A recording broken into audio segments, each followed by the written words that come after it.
ఏంటబ్బా? ఓ చిన్న సచ్చినాడా, ఆ పెద్ద సచ్చినాడేమో మట్టి తొక్కుతున్నాడా, వీడేమో పాచూడుస్తున్నాడా. వీళ్ళకి ఏం పోయే కాలం వచ్చిందమ్మా? ఇంతకీ నేను పని మనిషిని ఎందుకు పెట్టట్టు? అబ్బాయి, ఏంటమ్మా? నువ్వు ఆఫీస్కి వెళుతున్నావల్లే ఉంది. పెళ్లి దగ్గరకు వచ్చింది కదా, పనులన్నీ తొందరగా జరగాలి. అప్పడాలు చెయ్యాలి, వడియాలు పట్టాలి. ఓ 400 ఉంటే అమ్మాయికి ఇవ్వు. అమ్మా, ఆఫీసులో లోన్కి అప్లై చేశాను, అది రాగానే ఇస్తాను. అదేమిటన్నయ్య, అయ్యవారు వచ్చే వరకు అమావాస్య అవుతుందా? తెలిసిన వాళ్ళ దగ్గర ఏ చేబదులో తీసుకుని ఈ పని కాస్త జరిపించు. వెళ్ళిదు.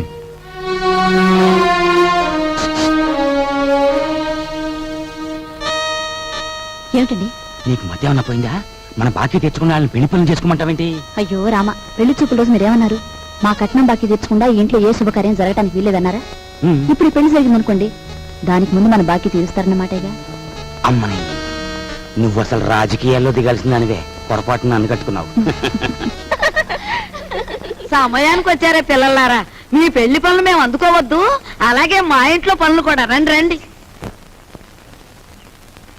అమ్మా, ఇదిగోనమ్మా నా మొదటి జీతం.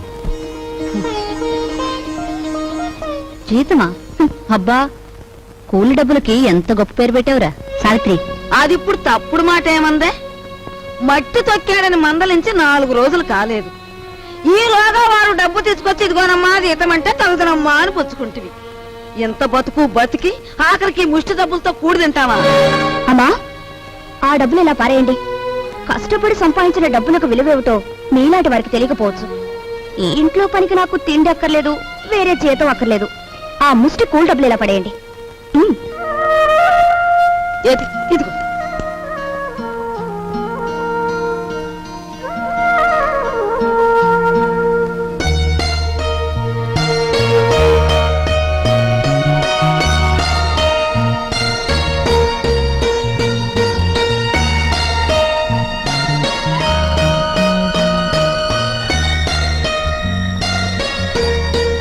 భార్యాభర్తల మధ్య ఉండవలసిన అవగాహన చూపించు.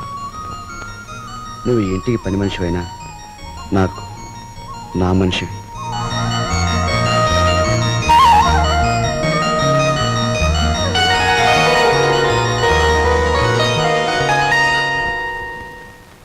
కోపం వచ్చి గట్టిగా కొడదామంటే చచ్చిపోతావేమో అని భయం. బాబు నాయనా అంటే మొండుకెడుతున్నావు.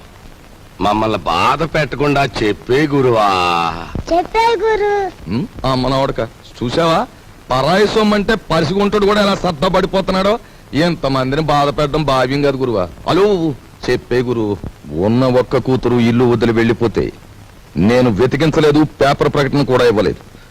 అంత ముండివాడిని మీ బెదిరింపులకు నేను లొంగుతానా? గురువా మాట చెప్తాను.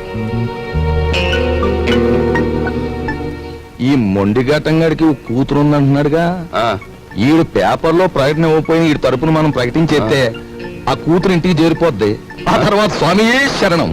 Very good very good. Hello నమ్మకే బాబు, కుర్రోడు దొరుచుకుంటాడు. ఆ నవ్వేదో ఇనపెడి దగ్గర నవ్వు, ఓపెనింగ్ గా నవ్వుద్ది.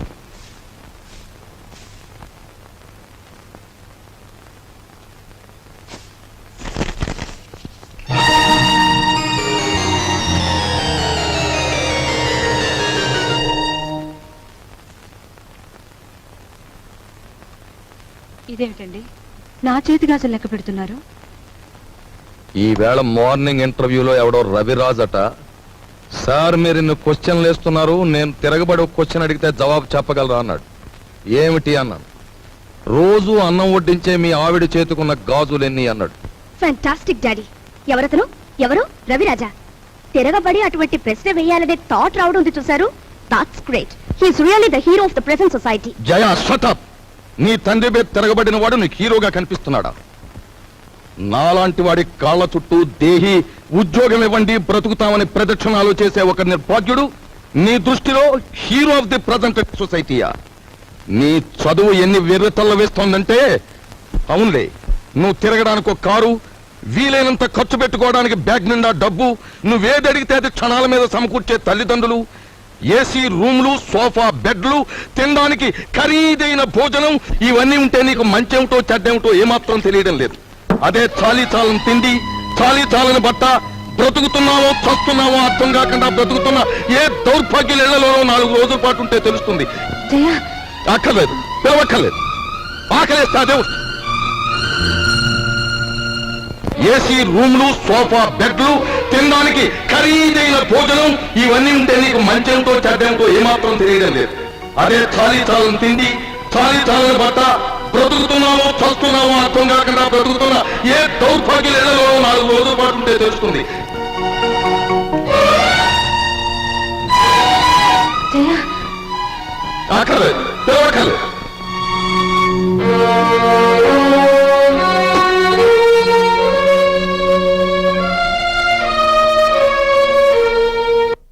డాడీ, బయటికి వెళ్ళి బతకలేనని కదా మీరు అన్నారు. అలా బతకాలని నిరూపించుకున్న రోజునే తిరిగి మిమ్మల్ని కలుస్తాను.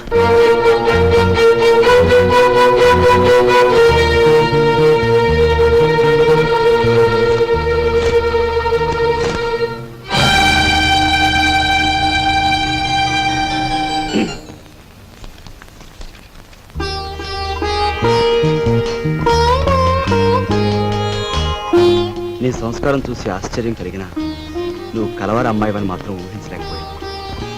పేపర్లో నీ ఫోటో చూశాక నువ్వు ఇంట్లోంచి పారిపోయి వచ్చావని అర్థం. నువ్వు ఇక్కడే ఉన్నావని మీ నాన్నగారికి ఫోన్ చేశాను. నిజానికి మీలాంటి గొప్పవాళ్ళు ఉన్న ఈ ఇంట్లో మా అమ్మాయి మీ అందరి మన్ననలు పొందింది అంటే అందుకు నాకెంతో ఆనందంగా ఉంది.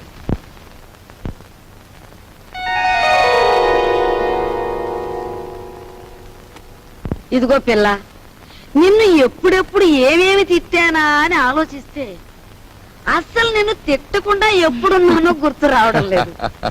ఏమో అనుకోకమ్మా. అంత మాటలు అవసరం లేదు మామగారు. నేను ఎక్కడున్నా ఈ ఇంటి ఆడపిల్లని. నన్ను ఈ ఇంటి మనిషిగా మీరందరూ ఒప్పుకుంటే నాకదే 10,000.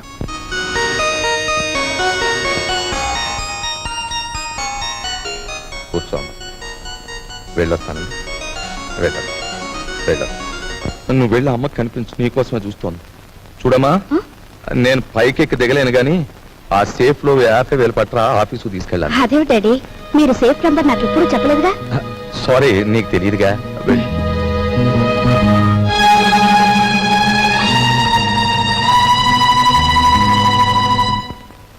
ఈ కాంబినేషన్ పెళ్ళానికి చెప్పక, కూతురికి చెప్పక, మరి ఎవరికి చెప్పాడు? అబ్బా, ఓ స్వామియే శరణం.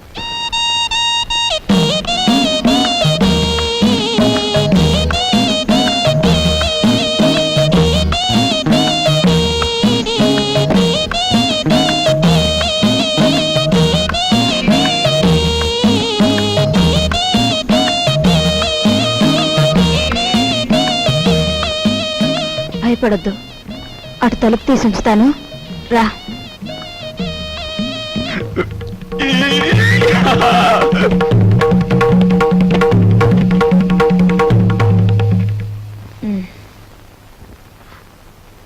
ఏమిటి మీ చేతిలో?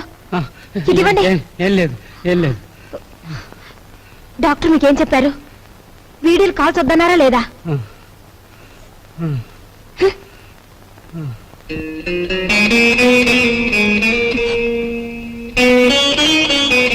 సారీ. రోజు కిటికీ దగ్గర అలా చూస్తూ నిలబడిపోతావు. మనసు పాడైపోవడం లేదు? నువ్వు నాకంటే చిన్నవాడివి, నీకు ఆ విషయం తెలుసా? అన్నట్టు ఆ సోఫాలో ఉన్న ఆయన ఎవరనుకుంటున్నావు? తెలుసు, మీ ఆయన. ఆయన కడుపులో రాచపుండు. డాక్టర్లు బ్రతకడంటున్నారు. చాలా మంచి మనిషి. ఆయన్ని ఎలాగైనా బ్రతికించుకోవాలి. దానికి బోలె డబ్బు కావాలి. అన్నట్టు నీ దగ్గర డబ్బుందా? నీ దగ్గర డబ్బుందా? నీ దగ్గర డబ్బుందా? నిన్నేరా అడిగేది. నీ దగ్గర డబ్బుందా? నేను డబ్బు కోసం వ్యభిచారం చేస్తున్నాను. ఫూల్, డబ్బు లేని చవటవి ఆ కిటికీ దగ్గర చేరి దేనికి ఆ చూపులు? ఇంకొక్కసారి అలా చూసావో వెళ్ళు, అవుట్.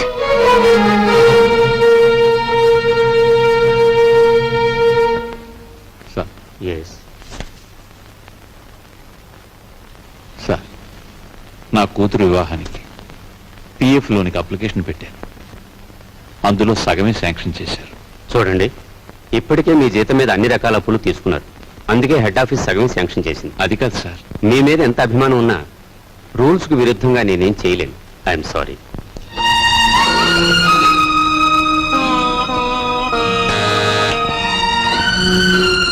రాఘవయ్య మళ్ళీ అప్పుకేగా వీళ్ళే.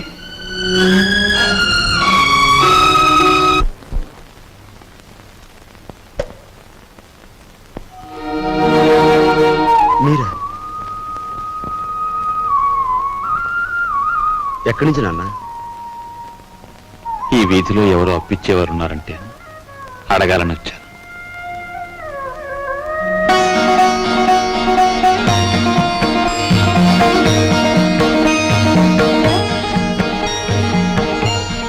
నాన్న,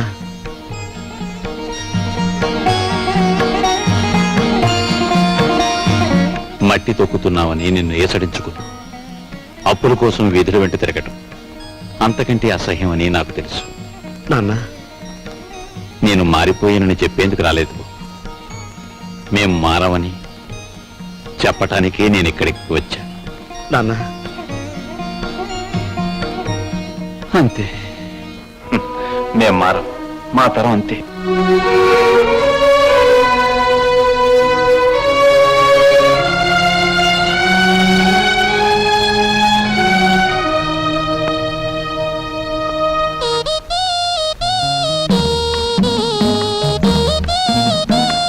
నేను డబ్బు కోసం వ్యభిచారం చేస్తున్నాను. ఫూల్. డబ్బు నేను చావటని ఆ కిటికీ దగ్గర దేనికి ఆ చూపులు? ఏమిటండి అలా ఉన్నారు?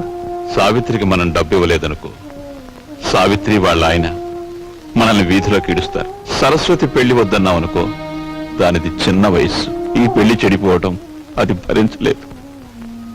మీరేం బాధపడకండి. ఇవి మనకి ఎప్పుడూ ఉన్న కష్టాలేగా. మిమ్మల్ని చూస్తుంటే నాకేమిటో భయంగా ఉంది. ఈ భయాలతోనే మనందరం నాన్నగారి బాధ్యతను పెంచేస్తున్నాం. మనం ఎదిరించి ఓ నిర్ణయం తీసుకోకపోతే అవి పరిష్కారం కావు.